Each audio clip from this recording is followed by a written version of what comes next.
Once upon a time in the bustling town of Whiskerville, there lived a curious young monkey named Max. Max had always dreamt of exploring the world beyond his jungle home, and his curiosity often led him into mischief. One sunny day, as he swung through the trees, he spotted a big, bright sign that read Whiskerville Zoo.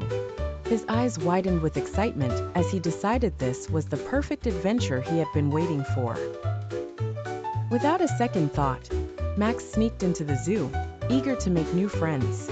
The first creatures he met were the elegant flamingos, standing on one leg. Max tried to mimic them and ended up tumbling into a soft pile of leaves. The flamingos giggled and flapped their wings in amusement. Next, Max scampered over to the towering giraffes. He couldn't believe how long their necks were and wondered if he'd ever be able to see the world from up high like them.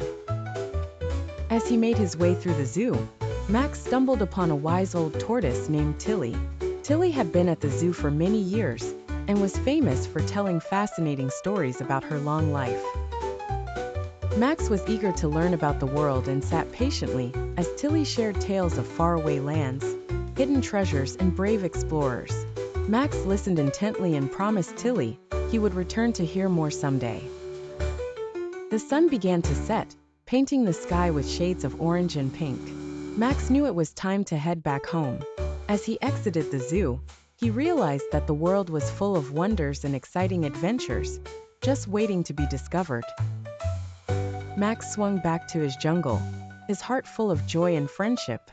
He couldn't wait to tell his fellow monkeys all about his incredible day and the amazing friends he had made. That night, as he drifted off to sleep, he dreamed of flamingos, giraffes, and the wise old tortoise, ready for whatever adventure tomorrow might bring.